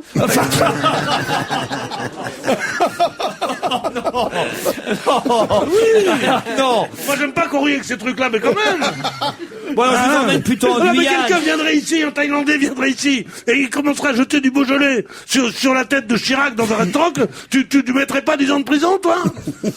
Ça veut dire ça. Puis on refilera une deuxième bouteille. Ouais, bien sûr. Non, je te fais pas plus noir que tu l'es. Bon, le rescapé de Guyane, lui, alors on n'arrive pas trop à savoir, hein, s'il veut monnayer ou pas. Il dément. Ces interviews, il dément pas tout à fait. Il dit, si l'interview prend 5 minutes, bien sûr, je vais pas faire payer, mais si ça prend plusieurs heures, bah oui, je demanderai 1000 € de l'heure. Il est comme nous. En gros. Il prend combien pour démentir? Ouais, sauf que nous, on s'est pas perdu dans la forêt guyanaise. On n'a pas emmerdé le monde. Et qu'on n'a pas dépêché tous les hélicoptères. On a moins de mérite. Moi, je crois pas que si on se plaît, l'Europe 1 dépensera 100 briques pour venir nous chercher, je crois. Tandis que la France avait dépensé 100 briques pour aller le chercher, lui. Eh, monsieur, Si moi je suis sûr que si on se perdait, il y aurait tous les reporters d'Europe qui seraient là. Oui, mais il faudrait leur dire que chaque jour qu'ils nous cherchent et qu'ils parlent de nous à la télé, ils nous donnent 1 000 euros aussi. C'est normal de monnayer ou pas, Alfonsi? Non, c'est pas normal. Voilà. Surtout quand on a coûté si cher aux contribuables, faut pas déconner quand même. Oui, mais c'est normal. Il se dit là, il est là. Alors, il y a des agences de presse, il y a des reporters dont c'est le métier, qui vous donnent l'exclusivité. Voici un machin, un match, à tout le monde. Et qui disent comme ça, et qui dit, pourquoi pas, je vais toucher un peu de pognon. C'est la mode américaine. C'est vrai qu'aux États-Unis, on paye les interviews. Mais je ne dis pas que c'est entre normal et moral, il y a une distance. Je dis pas que c'est moral de le faire. Je dis que c'est dans les mœurs actuelles et on peut les déplorer. Voilà. Maintenant, passons à autre chose. Attends, moi je vais le défendre. Il y est pour rien. C'est les mœurs qui font ça. C'est les journalistes. C'est un peu ce que j'ai dit. On imagine très bien un type d'un news magazine qui dit je le veux en exclusivité, d'autres disent non, il est pour moi, mais qui dit qui met le chèque sur la table, évidemment. Voilà. En plus, lui, le pauvre, il était masseur kiné, il avait plus d'argent, il fallait qu'il paye son voyage, et plus rien, le pauvre Cardin. PPDA a refusé de payer parce que il faut dire qu'il est en concurrence avec Poivre de Cayenne qui a eu la gratuité de l'interview. Bon, dites un mot sur Azouz Begag qu'on a retrouvé. C'est qu'il était parti skier, il voulait pas répondre aux interviews. Bon, finalement, il a accepté nous 2 interviews et surtout, il a rejoint François Bayrou en meeting à Marseille hier. Et donc, voilà, il quitte en gros l'UMP pour il avait déjà quitté le gouvernement d'ailleurs, à cause de son bouquin, évidemment, le fameux mouton dans la baignoire, où il raconte que Sarko voulait lui péter la gueule. Bon, bref, c'est un peu de la trahison tout ça quand même. C'est pas bien, hein. Il y a Besson qui vote Sarko alors. Oui, l'ancien de Ségolène, il dit carrément je vote Sarko. Voilà, c'est un partout la balle au centre, c'est le cas de dire. Non, c'est pas bien qu'un type quand même quand on est ministre de l'égalité des chances dans un gouvernement raffarin, puis dans un gouvernement villepin, on sait très bien que c'est du pipeau. Hein? Alors quand on fait ça, ou on le reste, ou on part. On ne part pas en disant oh c'est pas ce qu'on m'avait dit, qu'est-ce que je croyais. Puis en plus ce mec-là il me plaît pas moi. Physiquement pas du tout. Les Arabes, c'est ça. Pas du tout. Moi j'aime pas les Arabes moi. Il aime pas les Arabes. Moi j'aime pas les Arabes. Non pas du tout. Ça n'a évidemment rien à voir avec ça. C'est que je le trouve assez. Je ne sais pas, je le trouve pas très sympathique, quoi, tu vois, c'est tout. Bon. Et cette truc, je ne crois pas qu'il va apporter à Bayrou des voix. Je trouve qu'il aurait mieux fait de prendre un type un peu plus fort, genre. Ça vous intéresse ça? Alors, à votre avis. Non, moi, je sais pas, d'abord, c'est, à chaque campagne, il y a ça, quoi. Il y a 3 ou 4 renégats qui passent d'un camp à l'autre, c'est pas très nouveau, pas très original. Et ils ont jamais l'opinion avec eux. C'est ça qui est marrant. Mais jamais. Jamais. De toute façon, trahir, c'est de la trahison, d'une certaine façon. Transgresser ses engagements, c'est de la trahison. C'est toujours suspect aux yeux des gens. Bon, moi, non, je suis pas comme Pierre, moi je le trouve très sympathique, très sympathique, j'adore les Arabes et tout. Mais je trouve pas ça, j'adore les Arabes. Non mais, on entend des choses ici. Non mais, c'est vrai que j'ai lu son bouquin, que je trouve sans intérêt. J'ai lu en revanche le bouquin de Besson, je le trouve fantastique, le bouquin de Besson. Et c'est notamment grâce à Askolovitch qui a fait l'interview. Il y a quelqu'un de bien, sensationnel. C'est que les avis ne sont jamais politiques. Hein. Il aime bien les bouquins où on décanisse Ségolène, mais les bouquins où on décanisse Sarkozy, tu l'aimes pas. Je viens de te dire que j'avais pas de sympathie pour les gens qui passaient d'un camp à l'autre. Mais pourtant, tu trouves l'autre pas mal. Je peux trouver le bouquin bien, même si je suis pas d'accord avec toi sur le premier terme de la proposition. En fait, tu l'as lu, le bouquin de Besson? Je ne lis pas les bouquins. D'ailleurs, le peuple a toujours raison, il est en tête de toutes les ventes, c'est un livre formidable à lire, il dévore, il court en plus. Il est très méchant avec Ségo? Épouvantable. Bah oui, épouvantable. Il lui reproche d'abord ses comportements, pratique du pouvoir personnel, et puis il la prend pour une incompétente. Il dit même, je crois, si Ségo est élu, la France ne s'en remettra jamais. Jamais? Ouais, il dit ça. C'est ce que Mitterrand avait dit pour Chirac. Mais le fait est que, en effet, c'est très désagréable ces gens qui changent de camp, et c'est toujours pour des raisons personnelles. Il l'explique, Azouz Begag. Il dit qu'il s'est fait insulter. Il s'est fait insulter comme l'autre, il s'est fait jeter. Avec humour d'ailleurs, quand Hortefeux lui dit fous le camp, fils ça, fous le camp. Il fait ça, c'est fils ça, et il lui répond je parle pas breton. Bon, il a de l'humour ce type, mais malgré tout, c'est vrai que c'est pour une raison personnelle parce qu'on l'a insulté. Tu as raison, Pierre. Il savait dans quel gouvernement il était. Il savait qu'il était là pour rien. Et tout d'un coup, il claque la porte. Si un mec me dit à moi, fils ça, je lui casse la gueule parce que ça veut dire, ça veut dire ça arabe. Et de la même façon. Fils ça, ministre. Et de la même façon, Besson change de camp. Et alors, il passe carrément de la gauche à la droite parce que il aime pas la dame, parce que elle lui a marché sur les pieds, parce que elle a dit une chose épouvantable sur lui. Qui connaissait Monsieur Besson avant Ce qui était assez vrai d'ailleurs. Elle n'a dit ça que quand il a commencé à dire qu'elle était nulle. C'est vrai. Mais il n'empêche que c'est toujours pour des raisons personnelles que ces types-là changent de camp. Ce qui prouve, ça enlève je trouve que c'est épouvantable. Leur ego enlève de la valeur à leurs propos. Mais bien sûr. Ai-je bien résumé la situation? Absolument. Pas du tout, parce que De Gaulle, quand il est parti, qu'il a dit merde à Pétain, c'est pour des raisons personnelles? Non. Mais il n'a pas changé. Et alors, il était dans le camp, c'était un général à 2 étoiles, qui était tout à fait, il n'a pas changé, qui était secrétaire d'État à la guerre, il a gardé et qui est parti, et il a eu raison de partir, et ben il a changé de camp, De Gaulle. Mais oui. C'est Pétain qui avait changé de camp, évidemment. Pas du tout, pas du tout. De Gaulle et Jean Moulin ont changé de camp. Moi, je crois qu'il est temps de faire un bouquin pour dénoncer Pétain. Ils s'en sont Parlons-nous.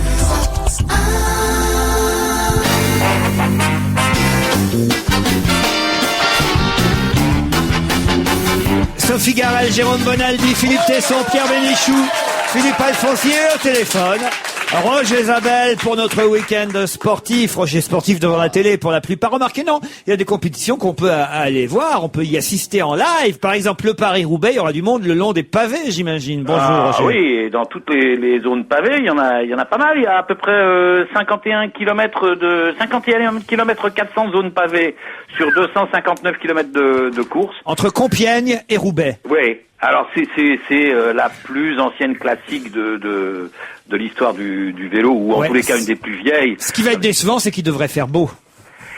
Oui, oui et non. Il y a la poussière quand il fait beau. Ouais, mais quand il n'y a pas la pluie, c'est plus l'enfer du Nord quand même. Ah, je suis pas d'accord, Pierre. Moi, j'ai fait quelques fois sur la moto.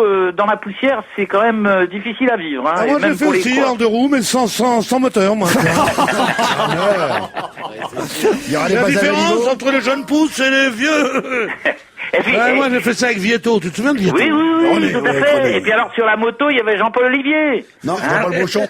C'est dimanche. Bouchon, oui. Et puis alors, on entendait ici, nous sommes chute en arrière du peloton. Nous traversons maintenant la zone d'Arenberg avec la petite commune de Chouilly en Artois. Chute de von Bénichou, les Italiens, Alfonsi. J'étais dans l'équipe d'Italie, j'avais trahi moi aussi à l'époque. Ça commence dimanche matin. Qu'est-ce qui se passe? Il y a un téléphone qui sonne. Non. Ah si, il y a un téléphone qui sonne. Alors que le fautif se dénonce. Moi, je peux vous dire que c'est pas un téléphone. C'est le tien? Non, c'est pas le mien. Alors moi, regardez. D'où vient cette sonnerie? On va quand même identifier d'où vient cette sonnerie. Il est éteint. Et le pire, c'est que ça continue à sonner. Ah oui. Alors, Roger Isabelle, ça vient de chez vous? Allô, Roger Isabelle? Il est parti. Ah, il est parti. C'était son Il téléphone. allait répondre au téléphone. Il est parti. C'est-à-dire qu'à mon avis, il est tombé de vélo. Il nous faisait commentaire sur le truc et puis pouf, il a flanché. Là, voilà. Faut pas téléphoner au volant. Mesdames et messieurs, nous sommes désolés de vous apprendre le décès de Roger Isabelle. Qu'est-ce qui vous est arrivé, Roger? Ouais, je sais pas ce qui s'est passé. T'aurais dû garder le casque aérobique. En tout cas, Le casque à boudin. c'est Damien Gourlet pour Europe 1 qui nous fera le point régulièrement dimanche sur le Paris-Roubaix qui démarre quand même le matin à 10h50. Hein. Ouais. Faut pas louper ça. Hein. C'est la grande classique à regarder à la télévision. Et sur France 2, effectivement, c'est à partir de 13h40 que vous pourrez suivre le Paris-Roubaix sur Europe avec Damien Gourlet. J'ai une mauvaise nouvelle quand même pour Paris-Roubaix. Ah. C'est que Zabel a déclaré forfait. Ah, il y a un copain à vous, un frère de la famille, un cousin? Il y a Eric Zabel, non mais il court pas, il a décidé de déclarer forfait, mais enfin il y aura Bonnen, Cancellara. Il n'y a pas de favori, paraît, cette année. Non. Oui, enfin comme tous les départs de courses cyclistes depuis l'année dernière, il est difficile de trouver un favori parce que la plupart des favoris ont été suspendus. Eh ben oui. Eh oui. Il y a eu les favoris qui ont été suspendus et les autres qui n'ont pas été livrés. Voilà. Alors, ils peuvent toujours peut-être être livrés la veille ou un truc comme ça. Et il y aura un problème de passage à niveau, Roger? Pardon? Il y aura encore un problème de passage à niveau? Ah, ça peut arriver. Ça fait partie de la règle. Le train qui passe. Ah oui. Toujours un passage à On niveau. descend de vélo et on revient à Paris pour pour le coup, Pierre Bénichou tout à l'heure et les autres ignoraient le nom du gagnant de l'an passé qui remet son titre en jeu pour le marathon de Paris. Là, c'est 42 kilomètres, c'est moins évidemment que les 259 kilomètres du Paris-Roubaix, mais c'est à pied. Les 42 kilomètres 195 pour être très précis. Bravo, parce que ça c'est une distance mythique. 42 km 195, pardon, c'est une distance historique. Alors, ils vont partir des Champs-Élysées. Grosso modo, ils vont longer la Seine. Ils vont faire le tour du bois de Vincennes. Ils vont revenir toujours en longeant la Seine vers le centre de Paris. Un petit tour au bois. Alors là, c'est un petit peu plus cher parce que c'est le bois de Boulogne. Et puis après, ils vont arriver à Avenue Foch pour l'arrivée définitive. Alors, c'est une discipline qui est assez extraordinaire parce que c'est un mélange entre l'élite et le sportif du dimanche, ou enfin un peu plus quoi. Il y a à la fois le vainqueur qui va courir en 2 heures ou un petit peu moins de 2 heures ou un tout petit peu plus de 2 heures, et puis celui qui terminera en 5 heures. Et il n'y a pas de dopage là au moins. Il n'y a pas de dopage, ils prennent pas de Theramène, non ça, alors on peut jamais rien affirmer dans ce domaine. C'est le même Éthiopien qui va gagner. Non, j'avais dit de Theramène, à cause du récit de Theramène, bande de débutés. Mergia ou quelque chose comme ça, ouais.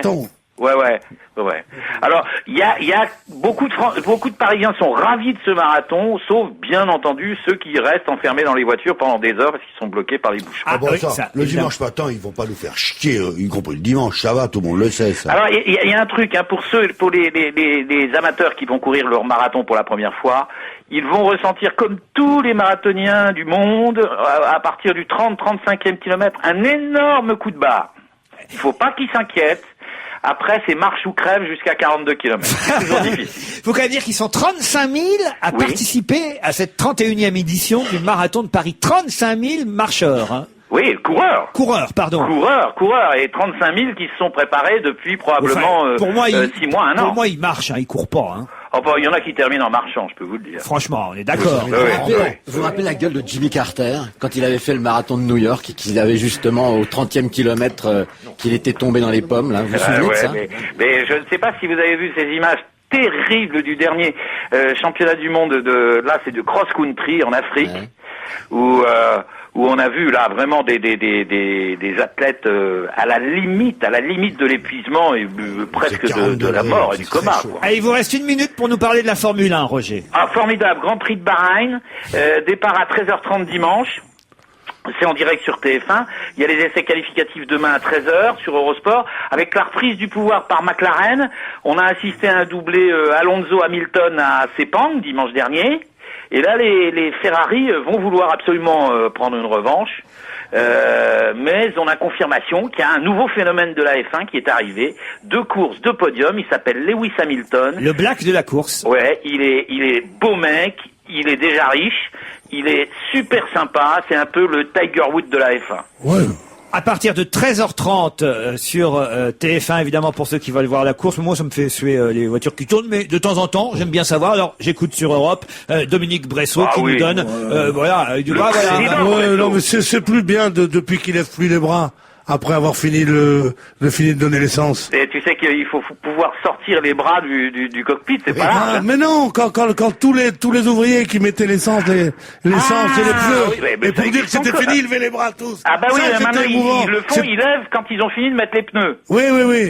Ils le font plus, ça. Ah bah si, ils lèvent les bras quand ils ont fini de revisser la roue. Pour montrer qu'ils sont, la roue est prête. Ah, d'accord. Je veux pas discuter, mais je reste sur mes positions. Pierre Bénichou, il pensait qu'il sortait encore le cric, que bon, est-ce que t'es plus fort que moi pour le faire? Vas-y, on en discute. Merci en tout cas, Roger, pour ce point. Formule 1, évidemment, cyclisme, on l'a dit, marathon de Paris et football sur Europe avec le multiplex demain soir et Laurent Luyat et un match important, Valenciennes-Marseille. Bye bye, Roger Zabel. Je vous embrasse, bye bye. Laurent Ruquier, on va se gêner. Du lundi au vendredi, 16h-18h sur Europe 1.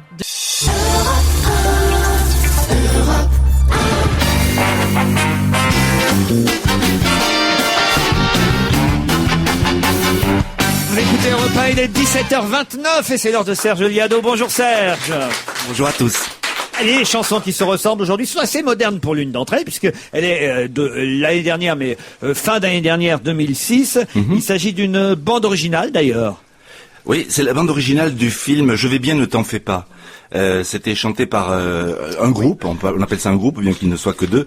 Il s'appelle Aaron. Aaron, en fait, c'est un acronyme, hein, ça veut dire Animals, enfin, c'est assez compliqué. Et on a parlé récemment de ce film parce que, évidemment, Kad Merad a été césarisé. C'est un film formidable, il faut pas le rater. Oui. Je vais bien, ne t'en fais pas. Si vous pouvez le voir en DVD, vraiment, ne le loupez pas.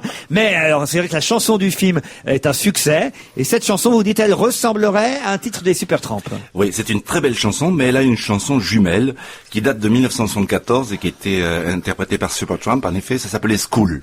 On vérifie tout de suite. Voilà. Lily,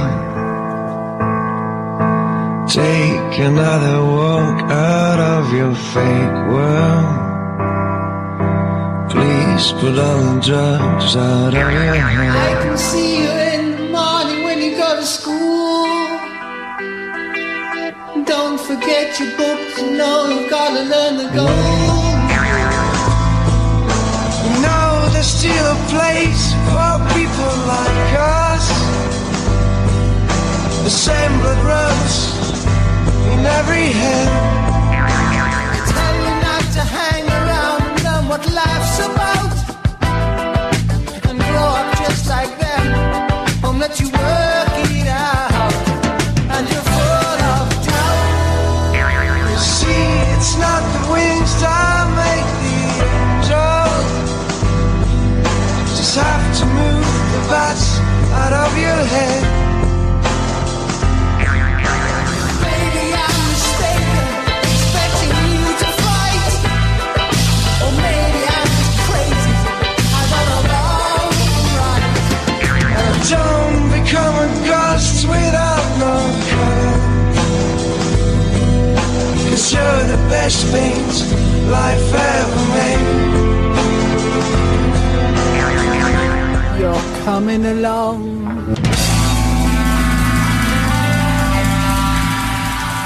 C'est pas mal, mais Jérôme Bonaldi a l'air de contester quand même. Oui, je trouve c'est pas tout à fait l'air quand même. On en avait parlé quand on avait parlé du DVD à cette même antenne. La la la la la la la la la la. Ça c'est l'air du film. Supertramp est pas tout à fait. Jérôme, tu vas pas chipoter pour deux C'est notes. pas dans la même tonalité, mais c'est... Ouais. Il te dit pas que c'est la musique, il te dit que ça ressemble. Oui. Hein? Ouais. J'ai trouvé que l'expression jumelle allait bien.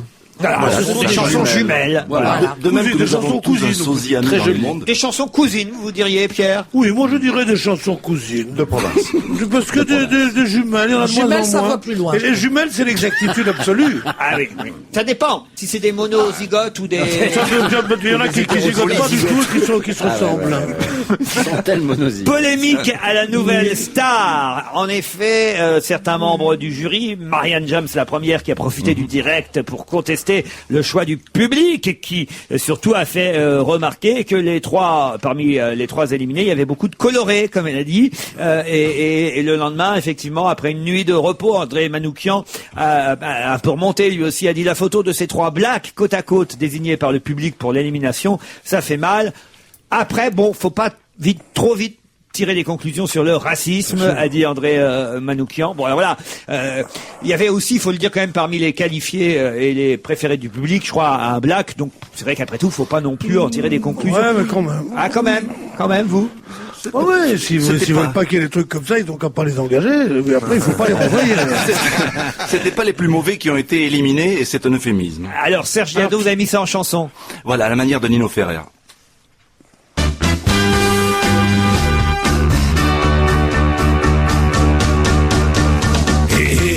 Tovatia, Marianne James, vous Manoukian et Manu Katché, vous avez découvert cette semaine que votre influence est limitée et que même ceux qui chantent un quart de ton en dessous, qui swingent comme des lampadaires, qu'articulent pas du tout, pour peu qu'ils aient la peau blanche, bref, en un mot, qu'ils soient bien de chez nous. Ont toutes les chances désormais gagner la nouvelle star, gagner la nouvelle on bossait dans cette émission, nous aussi on serait très gênés. Car d'où vient l'argent de la production, sinon de ces appels surtaxés? Ceux qui ont les moyens de se ruiner en SMS ont peut-être l'oreille bouchée, je ne sais pas ou quoi ou qu'est-ce, mais on a l'impression que leur critère de sélection, c'est le faciès. C'est pourquoi sans hésiter, ils votent pour le terroir. Ils votent pour le terroir.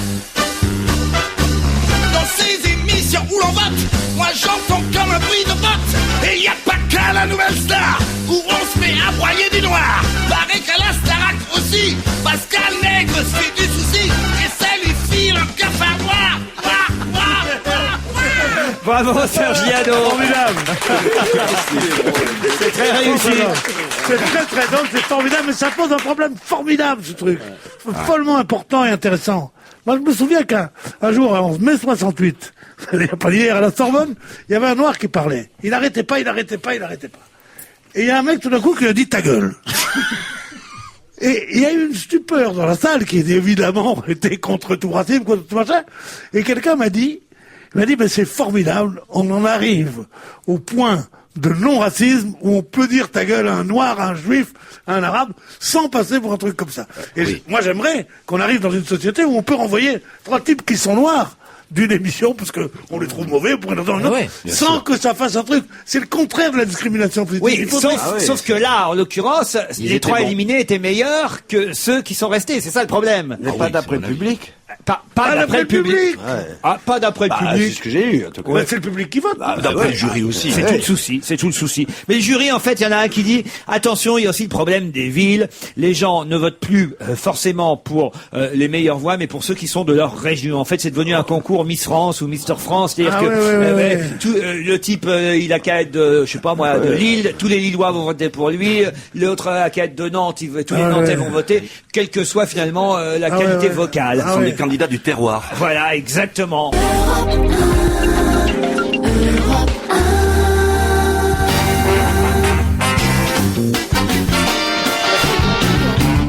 On va se gêner, c'est l'heure du livre de la semaine. Pierre Bénichou, Sophie Garel, Jérôme Bonaldi, Philippe Alfonsi et Philippe Tesson vont vous donner leur avis sur un roman russe signé Emmanuel Carrère. Est-ce besoin d'en parler de ce livre qui est en tête des ventes, évidemment. Mais oui, parce que manifestement, on a envie de le conseiller, je crois, autour de la table. Quoique peut-être quelques avis négatifs, allez savoir. Bonaldi, pour commencer, sur ce roman russe chez POL Éditions signé Emmanuel Carrère. Moi, d'habitude, j'aime pas les romans. C'est pas mon genre de lecture, je préfère lire utile. Et quand vous m'avez donné ça, chef, mais non, le roman, tu sais, ça pollue la tête des jeunes filles. Quand vous m'avez donné ça, chef, je me suis dit, oh merde, un roman, il va falloir que je me paye ça. Je me suis dit, je vais le feuilleter, puis je vais tricher un peu. Et en fait, miracle du truc, on rentre dedans. C'est ça qui est formidable. C'est bizarre. Mais bon, et puis j'ai passé 3 nuits blanches à cause de vous, chef. Ah oui. J'ai caché mon week-end parce que j'ai lu le bouquin, parce que je lis pas très vite. C'est vachement bien. C'est l'histoire d'un romancier. C'est une sorte d'autobiographie. Un romancier qu'il est intellectuel, donc un intello. Il est parisien. Je dirais même qu'il est parigot tête de veau. Et il arrive, au début, par exemple, il va faire un reportage de rien, dans un bled de rien, à Pétaouchnok, Konetich. C'est au fin fond du trou du cul de la Russie. Il présente, c'est une aventure d'une banalité affligeante. Il rencontre des gens qui n'ont aucun intérêt, et c'est passionnant. Alors que ce type, c'est plutôt... Alors il fait rien pour se faire aimer. Il est anxieux, il est méfiant, il est cruel, il est jaloux, il est égocentriste, il est nombriliste, il regarde que son nombril. De temps en temps, quand il regarde pas son nombril, c'est son pénis, en disant, mon Dieu, est-ce qu'il est grand mon pénis, est-ce qu'il est pas assez? Il est compliqué, il est pinailleur, il est tourmenté, il est noir, il est pessimiste, il est ombrageux, il est pas angoissé, il est super angoissé, il est suicidaire, il est détestable. Il fait tout pour se faire détester dans le bouquin, et on l'aime, ce mec. Mais je passerais bien de votre amour, parce que ce portrait que vous en faites est une chose absolument atroce. Enfin, je veux dire, c'est un homme qui parle, c'est un écrivain. Ah ouais. C'est pas un montreur de chiens. Excusez-moi. mais enfin, comment vous pouvez dire ça de ce type? C'est bien parti cette affaire. C'est une ode justement à la difficulté d'être. C'est vrai. Excusez-moi, ça arrive. Il y a des gens qui ne sont pas des pourceaux satisfaits. Il y a aussi des Socrates mécontents comme ça. Bon, eh bien, il est de pourceaux satisfaits. Il est comme ça et il raconte cette histoire formidable, justement, de sa mère, dont il ne tait pas le nom, qui s'appelle Hélène Carrère d'Ancos, et qui est secrétaire perpétuelle de l'Académie française, qui est une femme très connue, et il raconte comment il retrouve en Russie, au cours de ce voyage à la Sandra, comment il rencontre des gens sans intérêt. Dans le Transsibérien, c'est le rêve de tout jeune homme qui a lu 3 pages dans sa vie, d'être dans ce Transsibérien. Et ce truc qui commence par une partouze, qui n'est qu'un rêve, cette partouze, et qui finit par un cri d'amour à cette mère, avec qui il a des rapports si difficiles. Et c'est tout ce que ça vous inspire. Ah, il est trop sympathique, mais j'aime bien quand même. Mais non, mais enfin, quand même. Il faut revenir il faut vous reprendre la 6e, mon cher. C'est pas possible. Sophie. Ah, moi, j'avais lu ce livre pour la télévision, mais je ne le reconnais absolument pas. Je me suis dit, est-ce que je l'ai oublié? C'est pas possible. Moi, j'ai pas eu ça du tout. Moi, je n'ai pas lu ni ce que vous dites, monsieur Bonaldi, ni ce que vous dites, mon petit Pierre. Quoique. Voilà. C'est une histoire en 3 volets et c'est totalement autobiographique. C'est l'histoire de monsieur Emmanuel Carrère, qui est le fils de madame Emmanuel Carrère d'Ancos et qui va à la recherche de sa russitude, si je puis dire, en allant retrouver un Hongrois qui aurait été prisonnier pendant par l'armée rouge en 1944 et puis après il a été mis dans un asile au fin fond de l'Oural, dans cette ville qui s'appelle Koltelnitch, et il est resté 52 ans. Donc au départ, il y a ça, et il va tourner avec une équipe de télévision cette histoire-là de ce fameux Hongrois qui a été enfermé tant d'années, et on ne sait pas pourquoi et comment il est revenu après chez lui. Donc c'est ça. Après, il se passe des choses dans ce si vous permettez que le récit. Je vous en prie, mon cher. Le récit seulement, c'est qu'à ce moment-là, il repense dans cette Russie profonde où il est à ce monsieur Zourabichvili, qui était son grand-père et qui était un émigré russe blanc. Pauvre, blanc, et qui est devenu collabo. Oui, non, mais ça, c'est le deuxième volet. Je dis qu'il y a 3 volets dans ce film. Mais le deuxième volet, justement, le premier volet est une allégorie pour revenir au deuxième. Comment ce type est resté lui-même enfermé en lui-même, sa mère a été enfermée comme ce Hongrois, et tout ce qu'il dit, et le style est éclatant, et le truc, ça fait pleurer. Enfin, c'est un truc formidable. Moi, j'avais Alfonsi et puis Tesson. Alors, Alfonsi.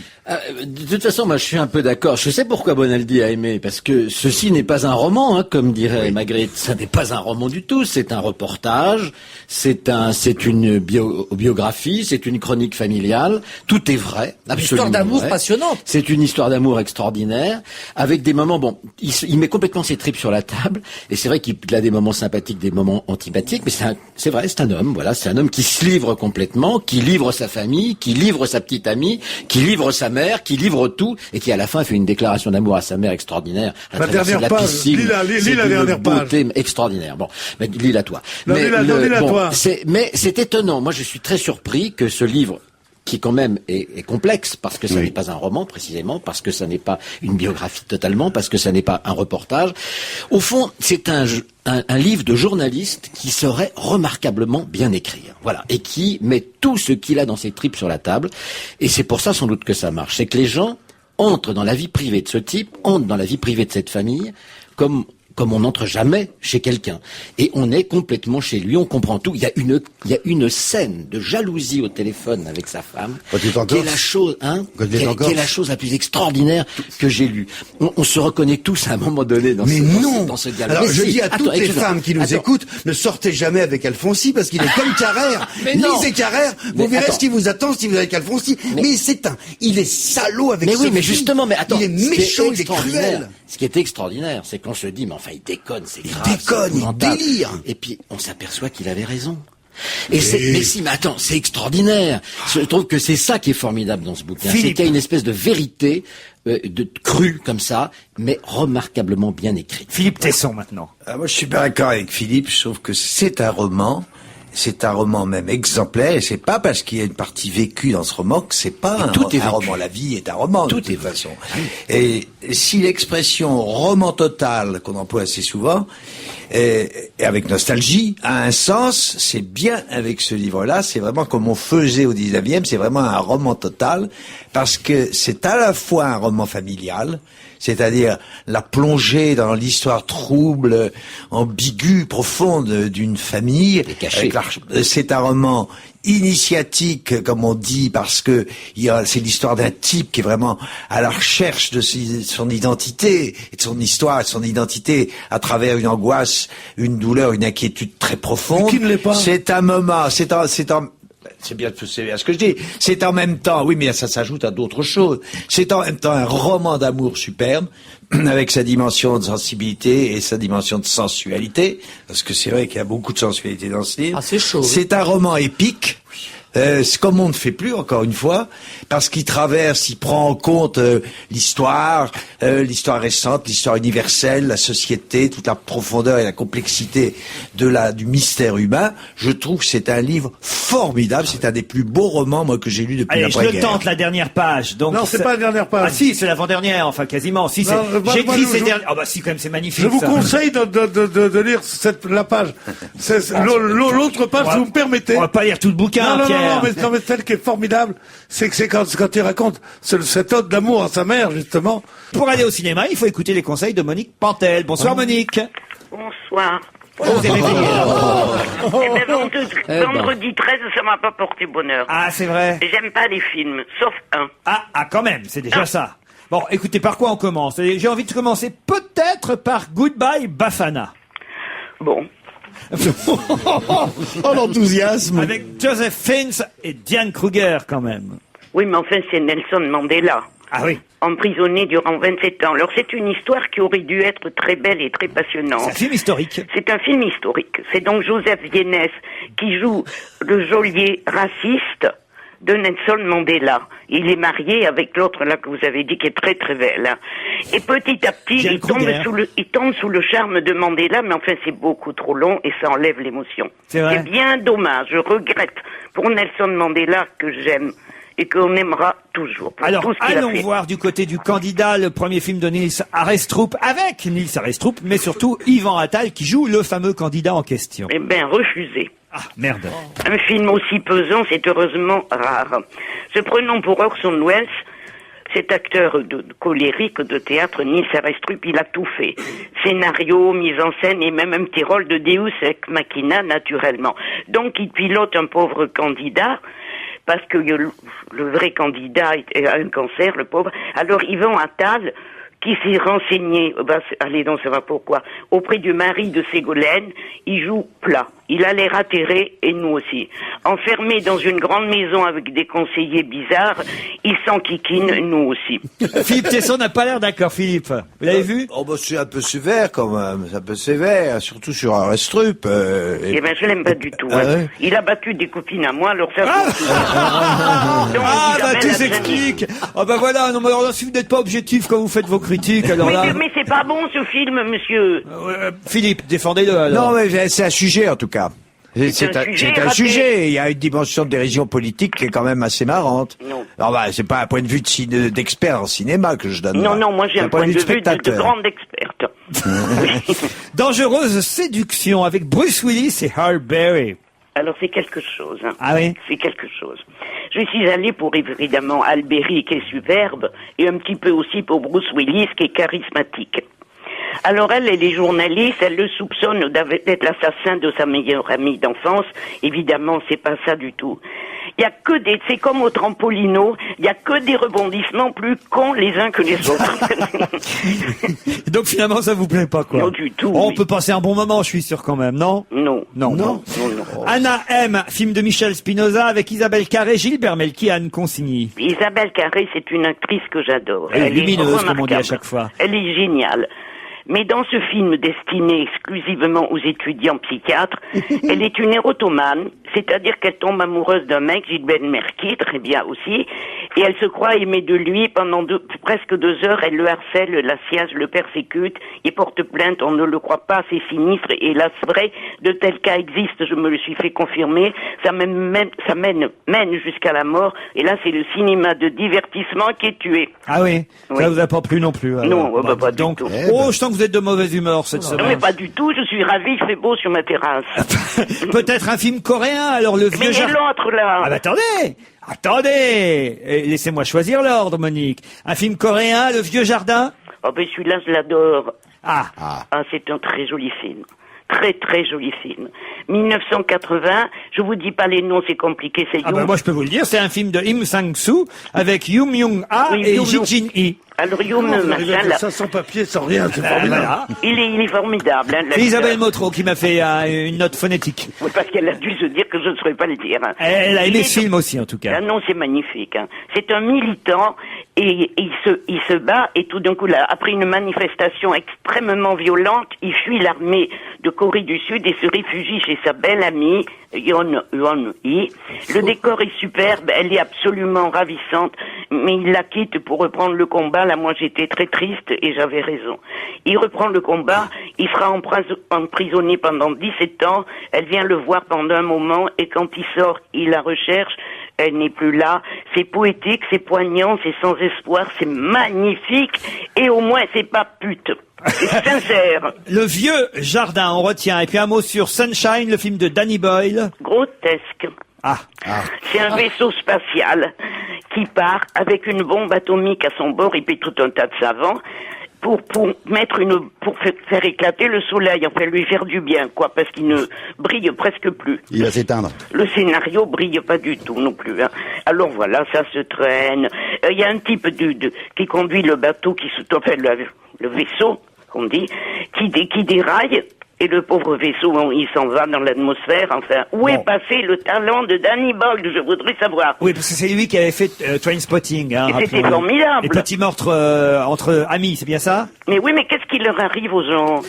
Alors écoutez, je ne sais pas. Je pose cette question à Philippe Tesson. Pas touché, moi, le feu. Serge, t'es pas là. C'est la faute de Philippe Tesson, j'en suis sûr. Bon, alors écoutez, on va retenir que vous avez surtout adoré Le Vieux Jardin, un film coréen que vous nous conseillez. Que vous dites qu'il faut oublier à peu près tout le reste, mais quand même Tesson lui conseille plutôt Le Candidat, le film de Nils Arestrup, et puis ceux qui s'intéressent à l'histoire et à Nelson Mandela peuvent quand même aller voir Goodbye Bafana. Absolument. Au théâtre, un petit conseil. Au revoir Monique. Au revoir cher ami. Un petit conseil, je sais pas si vous serez d'accord avec nous mon cher Tesson, mais il reste seulement 2 soirs pour aller applaudir le mental de l'équipe au théâtre du Rond-Point. Il paraît que c'était hilarant et ça raconte les dernières minutes d'un match décisif avec le tir. C'est un coup franc. En fait, le spectacle dure 1h30, mais l'action se situe sur une durée de 2 minutes seulement. Voilà. C'est des joueurs qui hésitent à tirer le coup franc, alors avec tous leurs complexes, leurs inhibitions, leurs problèmes, etc. Tout ça dans leur tête. C'est pourquoi le mental de l'équipe.